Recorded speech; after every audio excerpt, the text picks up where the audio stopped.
As well as being the author of many world best-selling books, he's also the author of Emotional Intelligence that he wrote back in 1995. Emotional intelligence has touched the lives of millions around the world. And in fact, Harvard Business Review say that emotional intelligence is a revolutionary, paradigm-shattering idea. Since then, he has written many new books, including the two most recent ones, which is The Brain and Emotional Intelligence, New Insights, and also a book called Leadership, The Power of Emotional Intelligence. And we are absolutely delighted and honored to have Daniel Goleman here with us today. So Daniel, welcome. Well, I'm always pleased to be back at LeadersIn. Daniel, we normally start with a quick fire round, Sure. Just a sort of a warm-up, if you like. Okay. So I know you've been asked this many times, Daniel, since 1995, about a definition of emotional intelligence. But for the people that haven't seen it, can you do that in 60 seconds?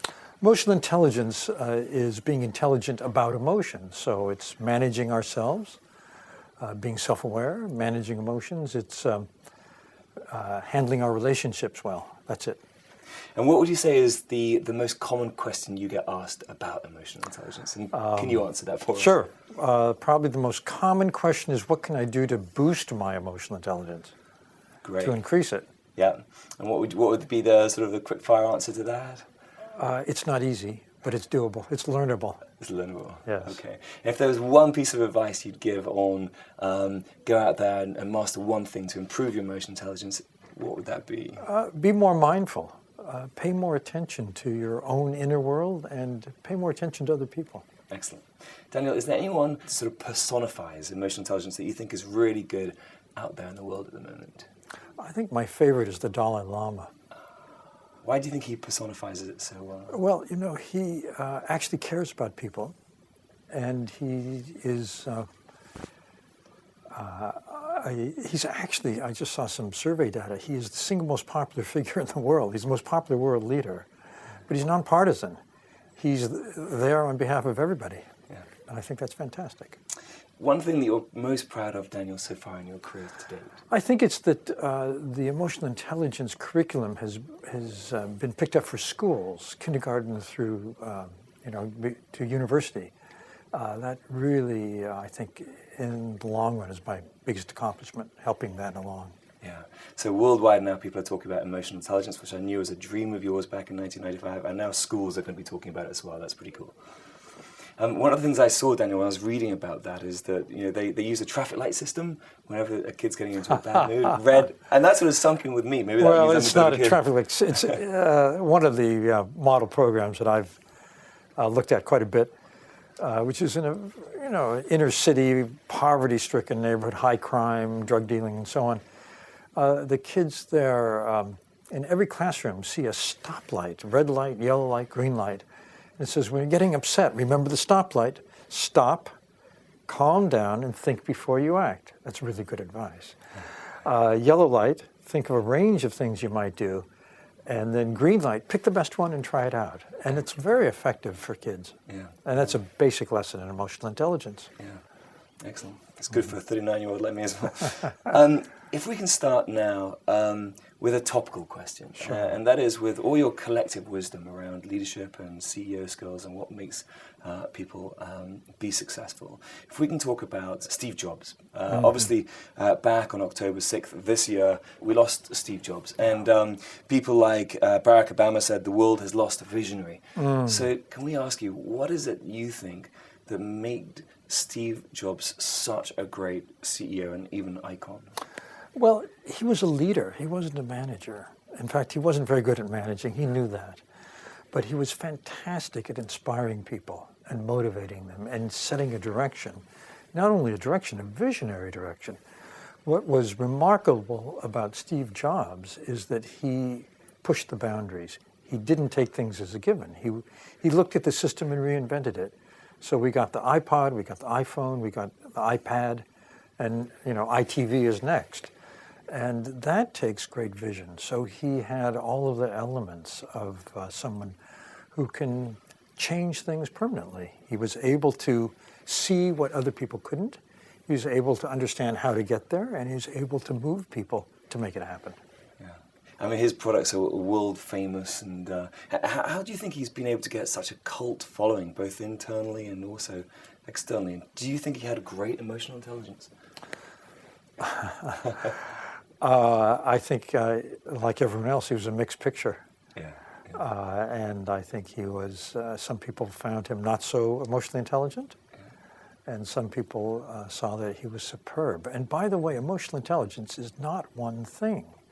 It's a spectrum of abilities, from self-awareness to managing yourself, to empathy, to relationship management. And within each of those domains, there's several abilities. So Steve Jobs was fantastic at inspiring leadership. He was fantastic in his ability to vision and to share that vision. He wasn't fantastic in every other way, but you don't need to be. That's the good news. Yeah. What would you say are some of the attributes or characteristics of, putting Steve Jobs aside for a second, but just generally the top 1 or 2% of leaders, the sort of the star leaders, if you like? Well, I was just going over some data about that with my associates at the Hay Group, and what we've been finding is that leaders who are able to exhibit a high level of competence, like the drive to achieve, or emotional self-awareness, or empathy, or relationship building, who are able to excel at half a dozen or more of those emotional intelligence abilities, are also able to exhibit leadership styles that create a very positive organizational climate. That climate, in turn, predicts 30% of business results. So it starts with managing yourself, and then managing your relationship, and then exhibiting the abilities of leaders to set a vision, that is, a vision that moves people, to speak from the heart to the heart, who are also able to help other people get better, coach them, who are able to know when to get a consensus decision instead of just top down, who know that having a good time together isn't a waste of time. It builds relationship strength, so people will be there for each other. It's people like that who are able to create a climate that drives performance. You mentioned there heart to heart, and you've got a whole section in your new book on primal leadership and the importance of emotion, Yes. and sort of tapping into people's emotions. So could you just tell me a little bit about what you mean when you say emotional leadership? It's leading at the level of emotions, through emotions, and the best leaders do this naturally. So when you speak heart to heart, you're moving people, but there's sensing that you're moved yourself. It's genuine. And the medium through which leadership is executed is relational. It is emotional. And now we know the brain centers that are involved. There's a new discovery in neuroscience. It's called the social brain. It's circuitry we didn't even know existed 10 years ago. But it turns out that when we're face-to-face, when we're on the phone even, your brain and my brain are locked together, and there's an invisible channel that's passing emotions back and forth. And the best leaders help other people get and stay in the best emotional state to work at their best. Right. So I assume then that they themselves, if the brains are locked to some extent, and this contagion occurs, then they themselves have got to be in relatively good moods most of the time. Well, you've got to start by managing yourself. You have to lead yourself first. Yeah. Okay. Yes. Yeah.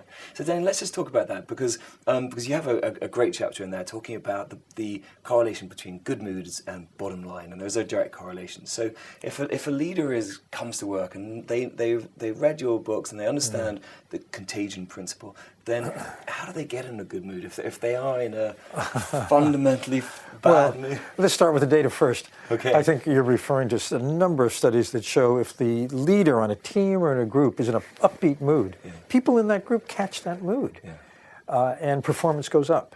Decision-making gets better. Creativity improves. If the leader is in a downbeat mood, critical, angry, frustrated, people pick that up and performance goes down. So there's a direct relationship between leader's mood, group team's mood, and performance. Once you understand that, you see that a leader must start by leading by managing himself or herself first, because it's going to affect everybody else. Exactly.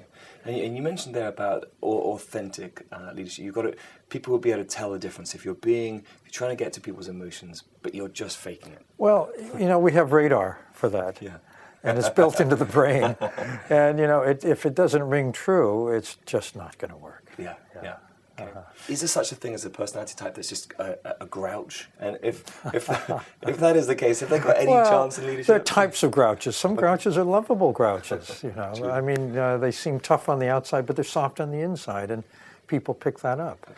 Okay. There are some grouches who are actually hostile people, who criticize, who express contempt and disgust, which is very damaging in any relationship. But leader to follower, it's terrible because it alienates people. You're going to lose people.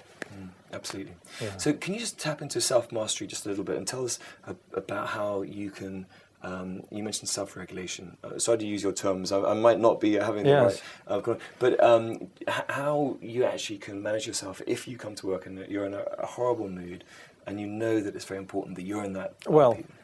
First of all, notice that you're in a horrible mood. It takes what we call mindfulness, which is a variety of self-awareness. You have to tune into yourself. If you can easily go through the day in a horrible mood, alienating everybody else and upsetting them, and not even know. So step number 1, notice. Step number 2, pause. Reflect on this. Is this useful? Is it not useful? Step number 3, is there something I can do to change my mood? Daniel, just out of interest, if you were observing a sort of a group of 10 peers, do you think just by observing them be able to identify the sort of the natural leader in that group of 10 people? And if so, what do you think are some of the attributes you'd look for? Yeah, I think that they would be listening, observing, and noticing what the unspoken need of the group is, and taking the first step toward that, fulfilling that need. That's how leaders emerge. They sense what needs to happen and they make it happen.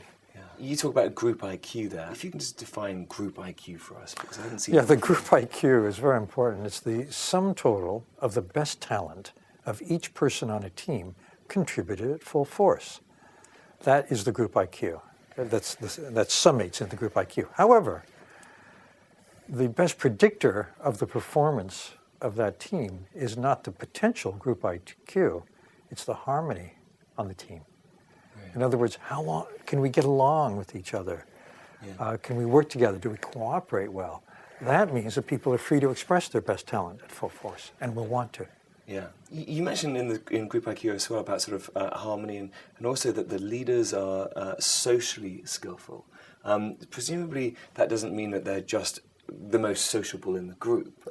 Social skill doesn't necessarily look like sociability. It's paying attention, it's empathizing, it's sensing how people feel and knowing how to respond. Okay. Empathy, let's pick up on that for a second. Daniel, in your first book you mentioned about empathy and how important that is, and obviously there's different types of empathy, but talking about the spectrum, if you've got on one level of the spectrum you've got the sociopath, and the other one you've got somebody that's just absolutely besotted by other people's feelings. Is it important to have a balance? Do you think you can be, obviously you can be too far towards the sociopath spectrum, but can you be too far that way? Yeah, you see that in people, for example, in the helping professions, nurses, say, who are taking care of people who are suffering, who are in pain, who are angry, who pick up those emotions and can't metabolize them. They just it changes their internal state. Instead of them changing the patient's state, the patient's changing their state because of this, you could say, too empathic stance. What's missing there is self-management, self-regulation, as we say. That is to say, the people who are most effective don't tune out in order to protect themselves and turn off to other people. They stay open, but they're able to pass that through, to manage their own inner state at the same time they're being receptive. That's the best. Okay, that's great. So you can be in an empathetic situation, but not allow it to be too heavily on your shoulders and to take it personally. Okay. No, well, it's more than that. It's that you don't let it change your state. You stay stable in the positive state you need. And therefore, you wouldn't be as stressed as you would be yeah, if you could be. So it rolls off. Yeah. Daniel, you've mentioned this correlation between a very interesting graph in your book talking about the inverse U-shape, which has got productivity and stress and the correlation. Could you just talk to us about what you call the sweet spot for achievement. The sweet spot for achievement. So this you're referring to an inverted U, and this axis is performance. Thank you. How well you do. And the other axis goes from low brain arousal to high brain arousal. It's a very technical graph. But the sweet spot for performance is at the top of that U. And this is where people work at their best, think at their best. It's called, neurologists call it a state of neural harmony. It's a state of also maximal cognitive efficiency. That is, we can think at our best. We're most nimble, most flexible. In sports, it's called the zone.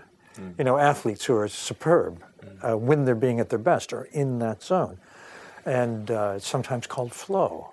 But if you are at work, or if you're doing something you really care about, anything, that's where you want to be. If you're managing people, if you're leading people, that's where you want everyone to be, because that's where you get the most return. Yeah. And on the low side, you've just got bored. Well, on the one hand, you have people who are completely disengaged, which unfortunately is too large a portion of the workforce on any given day at any given moment, which means, you know, I don't care about this job. I'll just do what I have to do to keep it. I'm not going to give my best. I'm just going to do enough to hold my position. And at the other end, you've got people who are overstressed. The technical term for that in neurology is a state of frazzle. Right. The brain is actually frazzled. You can't think straight. You can't remember. You can't learn. Forget creativity. It's and so disengagement and frazzle are equally bad for performance. You want people to be in the middle in the sweet spot. I can't remember the last time I was bored. I'm definitely on the frazzle side. Definitely on the frazzle. But okay, so Daniel, if you mentioned stress, and you've got I think it's an audio CD out there, which is Stress and 6 Ways to Master Relaxation. Can you just, for me and for anyone else out there that gets in a stress state, give us some insights as to how we can manage? Well, I did this audio instruction on 6 ways to manage stress. It goes back to some research I did years ago at Harvard. Which showed that people really differ in what works for them as a relaxation modality. One thing doesn't work for everybody.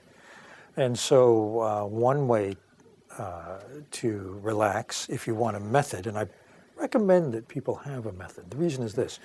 What you're doing is training your brain to relax even under pressure. That's the hard. You don't want to learn this under pressure. You want to practice at home when things are quiet and calm. And you can try out a method and do it daily, because you're going to need that method in the heat of the day, during your frazzle or approaching frazzle moments. And if you haven't practiced, your brain won't be able to do it. So one of the methods, for example, is very simple. It's simply paying attention to your breath and letting go of other thoughts. Turns out that that's very effective for many people as a way to both lower your metabolic state, which is to say to get more relaxed, and to focus, to develop more concentration. One of the big problems today is staying concentrated amidst all of the distractions. But for other people, for example, a deep muscle relaxation will work better. That's why there are 6 different methods. Okay, got it. So we're just going to get the CD. But you, I've read, actually do it first thing in the morning to get yourself in a... Yeah, I like to do a meditation first thing in the morning. I'm a writer. So I'll have breakfast, and I'll have a meditation session, and then I'll do writing, because I'm in a very focused state. Related to this, a sort of sister topic is motivation, or what makes somebody motivated. And if they're constantly stressed, they're not going to be in a motivated state. And some leaders obviously have people that are low skill and demotivated, and they should probably get moved on. But you've also got other highly talented people that are demotivated. So if a leader sees that in a member of their team, what advice would you give? Well, you know, I would start with, what does this person really want? I'd have a one-on-one conversation, What do you want from your life? What do you want from your career? What do you want from this job? What is it about this job that might be exciting or engaging? How could I, as a manager, help this person have assignments, for example, that will help them develop skills for where they want to go in life? In other words, you engage, but you start by seeing what's meaningful for the person. Okay, and it goes back to something else you were saying about heart to heart, having a heart heart conversation and tapping into their emotion. And by the way, this conversation is not about the job, it's about the person. Yeah. So it is very much heart to heart. Yeah, exactly. And making sure what they're doing now is aligning with their where they want to go, emotion. or how can you move things a bit so that it's closer to where they want to go. Yeah. Yeah. Yeah. Daniel, in your chapter on managing, actually it's called Managing with the Heart, you've got a whole section there dedicated to giving feedback the right way, presumably because you can really demoralize and destroy people if you do it incorrectly. So Daniel Goleman's 1 minute on the right way of giving feedback. The worst way to give feedback is when you are flipping out and angry at the person, and you just blast the person. That's ruinous. Yeah. It ruins your relationship, for one thing. They won't want to have much to do with you after that, and it doesn't get you what you want, which is for them to improve. So it's better if you start by saying something positive, something that they did well. Then also you can say what they didn't do so well, what specifically they didn't do so well, why that wasn't so good in terms of either where they want to go or where we all are shared mission, and then what they could do to improve next time. Great. And how they might learn to strengthen a skill so that they will do better next time. Great. Yeah. And even maybe how you can help them next time. Great. If appropriate. Yeah. Daniel, you alluded to a little bit earlier about the fact that we can get so distracted by we're in a social media world, and you've got I'm really looking forward to talking to you about sort of the social online mind as well. But for now, there's so much distraction, whether it's an Outlook pop-up or a Facebook notification or something. That's got to be killing some people's time management out there, isn't it? I think one of the most insidious realities of work today is how technology is destroying our ability to focus and get things done. Yeah. Because every time there's a distractor, every time you get an email and you feel I have to answer that right now, instead of putting it aside and finishing your task, it's going to take a long time. Some studies have shown up to 15 minutes to get back to where you were before in terms of focus, and if, and life is, your BlackBerry and your email and your texts, and it doesn't stop. That's the problem with technology, is it's too easy for people to reach us, which means we have too many distractors, and there's a paradox here, which is there's some brain systems that like to look, because you get a little hit of pleasure from some of these. It's what's called intermittent reinforcement. Every once in a while, an email is going to make you feel really good. Maybe this is one of those. Interesting. And so it's very seductive. That's what makes us break our train. But then once we've done it, we've lost our train of thought, we've lost our concentration, and so on. So, for example, when I write, I go somewhere where I don't get email, where there's no phone even. I'm off-grid. Because I want to focus. And there's some really good research coming out of Harvard that shows that people whose job is to somehow add value, to be creative or to produce, need a cocoon of time for sustained effort where they're going to get something done. And that if you get one thing done during the day, you're going to feel much better about your job, actually, than if you can get nothing done because you've been distracted all day. Okay, that's really good. So whoever's watching this, it's about identifying the most important things. So for you, it's probably writing. I mean, you're one of the most sought-after speakers in the world, so you could get bombarded by emails, telephone calls constantly, but dividing and separating the most important time out in the day is essential. Well, I structure my day so I have protected time, and I really recommend that. And I recommend it for managers, for people who are in a leadership position, who are managing knowledge workers, people whose job is to add value by thinking, by being smart, by being innovative, by being original. They need time where they can get that done in the day. Dan, we interviewed Edward de Bono, and he's obviously a great thinker, and he says that not enough corporations or leaders are actually thinking, and it's one of the cheapest, most efficient ways of beating the competition, but nobody's doing it, which is linked to what you're talking about as carving time out for that. Exactly. Daniel, can we talk about the aha moment, which you talk about? I mean, we're in as you said, we're in the knowledge world. The currency out there is potentially ideas. So how can we manufacture that a sort of aha moment where we can come up with sort of potentially Well, innovative ideas? the aha moment is very paradoxical. You can't manufacture it. It happens of its own. But you can allow for it. You can create the circumstances where it's more likely. So, for example, if you're facing a creative problem and we're rebranding and we have to come up with a new logo, something like that, whatever it may be, first you pursue it as diligently and as broadly as you can, gather whatever information you might need. Really fill your brain with that. Okay. But then the next step is really paradoxical. Then you let it go. And the reason you let it go is that when you're very focused on, okay, what's our logo going to be, on whatever the problem is, you've activated the left half of the brain, which is task-oriented. And there's two things about the left hemisphere. One is that it excludes other things to focus on the task at hand, the focus at hand. The other is that it doesn't have many connections to other parts of the brain as compared to the right hemisphere. When you let go, you turn the problem over to the right hemisphere. Right hemisphere daydreams, it's a source of creativity, and it also has very far-flung connections throughout the brain. And the innovative aha arises when original connections are made. And they're more likely to happen during that reverie state, in the shower, while you're walking the dog, doing yoga, rather than when you're sweating trying to solve the problem. And so the aha occurs when you let yourself go into a reverie after having pursued the problem. Excellent. Because I can see a lot of people now going for long walks and saying to their boss they're waiting for the aha. But it is in that relaxed. But you can't make it happen, but it's more likely to. You can't. Don't promise your boss ever.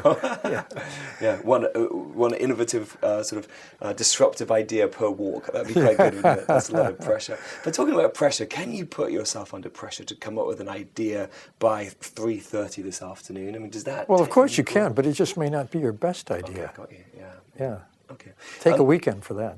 Yeah, that's right. Everybody's out there in the sort of in the world has decisions to be made, and whether you're managing yourself or whether you're a subordinate, just managing your own diary, you're still making decisions all the way through to VC guys or CEOs making massive multi-billion-pound decisions. So, do you have any advice on? I mean, you're in your book, The Brain, Emotional Intelligence, and New Insights. You talk about the neocortex and the subcortex. No matter how big the idea be, should you be making the decision with the gut? What's your Daniel Goleman's advice? My advice is both and, actually. Some interesting data on that. There was a study done of California entrepreneurs who built businesses from nothing to huge amounts. And they're asked, how do you make your decisions? And they all said essentially the same thing. They were voracious gatherers of data. They had very broad nets. They didn't, things that other people wouldn't think might be relevant. They delve into the numbers. They look at everything. And then they would check it against their gut feeling. What that means is that the first swipe is cortical, the part of the brain that thinks in words and numbers. And then you check that against your gut feeling. The reason is this. The reason that's a good idea. There's a primitive part of the brain. It's actually in the brainstem that as we go through life, gathers decision rules. When I did that, that worked well. When I said that, that really didn't work. And as we face a decision point, it summates your life experience relevant to the topic, and it sends you a message. The problem is it has no connection to the part of the brain that thinks in words. It sends the message to the gut, the GI tract.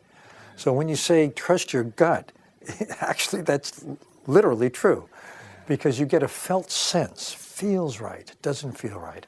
And all these entrepreneurs said, I'd check it against that. Even if the numbers look good, if it didn't feel right, I wouldn't go ahead.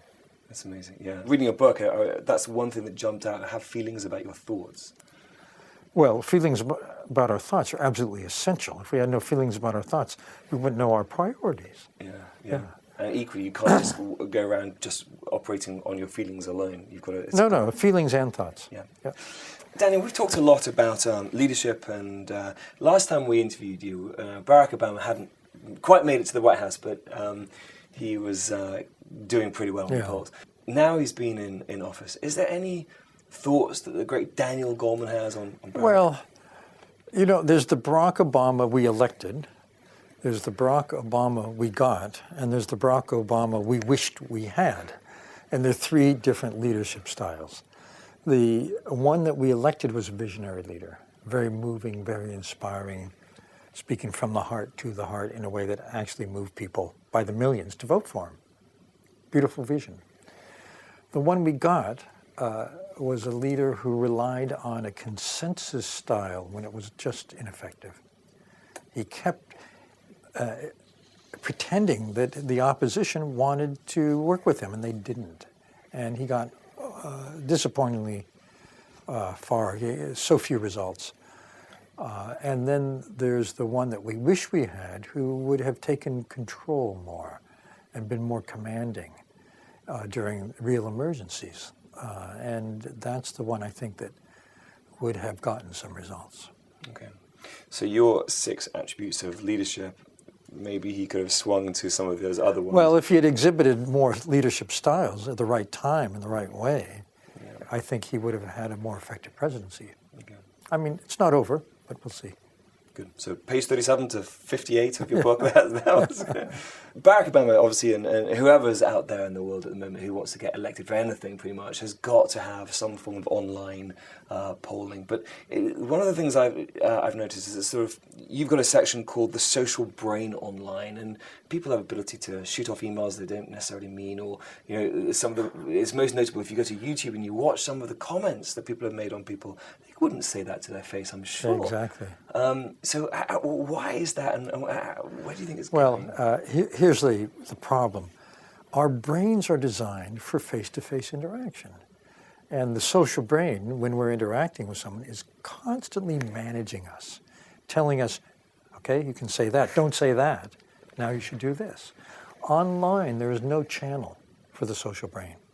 We sit and type an email, and our brain assumes that all of the nonverbal signifiers of how we really feel, contextual cues, emotions, are going to go along with the message, but actually only the words go. So it turns out there's a negativity bias to email. If you ask the sender, was that pretty positive, that email you just sent? And they say yes. And then you ask the receiver tends to say, no, it was pretty neutral. If the sender says that was a neutral email, the receiver is likely to think it was pretty negative. So we have to be more empathic. We have to think before we send an email, how is this going to be received? How can I get across the emotions? Emoticons are not quite enough. You really need to think about the words. There's another problem online, and that is that face-to-face, there's a neural system that inhibits the amygdala, the part of the brain that's very rash, very impulsive, gets angry, wants to hit. That's very childlike, and that inhibitory system is nullified completely online because there's no feedback for it. So we have what's called a disinhibitory effect, where the rashest, most childlike part of us online is freed to say that thing, send that email when we're really worked up that we're going to regret later. Right. So I always think that it's much better if you can, have a Skype call maybe, or a video conference, or at least see the other person, or even a telephone call. A lot of emotional messages are sent by voice. But when we're almost piloting blind emotionally when we're just online. Got you. Okay, and that's the reason if you go to some user-generated content of people talking about even brands, they could actually be exaggerating almost the experience they have. Yeah, they're disinhibited. Yeah. So as you alluded to, people will say things online that they would never say face-to-face. Right. That's the reason why it's good to get sort of face-to-face exposure with the people you're talking to online as well, isn't it? Yes, exactly. Well, there are a lot of business implications for this because more and more people work in virtual teams. And there's some good research that suggests that if team members don't know each other, things will not work as well online. if they only collaborate online. So it's important that people have face time, but not just face time, downtime face-to-face, to get to know each other, because that nullifies the negativity effect. Got you. If you know the person, they say, oh, well, that's Frank, he's like that. Yeah. I know a lot of Franks. We all know that sort of, you create your habits and then your habits create you and they define you. So how would you go about hardwiring a more healthy or positive habit? And is it possible to replace habits that may be hardwired into you from a... Well, this is really the basis of improving leadership abilities, is changing habits, because one of the common colds of leadership is not listening. Right. Just saying what you think. Someone comes into the office, they start to speak. It's like when you go to a physician. And you start to say, well, doctor, I'm having this and this and this, and you have like 3 things you want to talk about. Well, in 18 seconds, they'll take over the conversation, steer it where they want to go, and you're out the door. Yeah. And you asked like 1/2 of a question. And it's the same with bosses. It's the same with leaders. So how would you get over that bad habit? Yeah. And the answer is there are simple steps. First is notice it. Realize, I do have this habit, and it would be better for me as a leader if I could change. In other words, second step, care about it. If you don't care, you're not going to get anywhere. Third step, think, well, how could I intentionally counter that habit? I could have a contract with myself that when someone comes into my office, I'm going to stop, pause, listen to them, and then say what I think. It's that simple. But to do that, you have to overcome years and years of another habit. And then the fourth step is to practice at every naturally occurring opportunity. And if you do that, you'll reach a neural landmark where you do it well without having to think about it. Got you, yeah. Because I love the bit in your book, Leadership, The Power of Emotional Intelligence, where you've just got a list of attributes of good bosses and bad bosses. Oh, yes. So you just choose the good ones and you build them into habits. Well, yeah. And by the way, that list is universal. Everywhere I go in the world, I get pretty much the same list. Yeah. We all know what that bastard of a boss looks like. Yeah, that's right, with a lot of nodding heads. Yeah, exactly. Yeah. Daniel, you also wrote a book called Ecological Intelligence. And so if you can just elaborate. I mean, you're a very smart guy. Nobody needs to be told that. You've got a journalistic brain as well. So what were some of the findings? Well, I was really intrigued as a psychologist by the fact that although we're now in what's called the Anthropocene age, which is the first geological age, where the activities of one species are degrading the 8 global systems that sustain life. It's not just carbon and global warming, it's nitrogen, there are 8 systems. And the ordinary byproducts of the ways we get energy, transportation, construction, industry, and commerce, by the way, are destroying those systems. Why don't we notice? Why don't we care? Why don't we have an alarm? And the problem is that our brain was shaped during a different geological era, when the dangers were snarling tigers. And our brain actually is designed in a way where we cannot perceive, nor do we care much about, spontaneously, the danger facing our species. I was just at a conference in India about the environment, where a scientist from Oxford was saying that it looks like within the next few decades, certainly within the next 50 years, what we think of as heat waves will be the normative temperature. And heat waves will be 5 degrees centigrade higher. And that's just the way the planet is going. There's going to be dead water in many, many parts of the world, meaning it won't sustain life. Life as we know it is going to change radically if we continue as we're going. And I'm not actually doom and gloom here, because I think business holds the key. I think that if, to the extent that retailers and people who have supply chains favor new ways of doing things that have better impacts, that lessen their footprint, to the extent we do this systematically, it will reward innovation and rethinking. We have to reinvent everything. Because our industrial platforms, processes, and chemicals were developed in a day before we had a metric for these ecological impacts. Now that we have it, we have a lens we can evaluate. And what we measure, we can manage. So as we measure the toxic chemicals that are byproducts of the way we make things now, or the particulates emissions, any of those things, we can then have a way of comparing suppliers.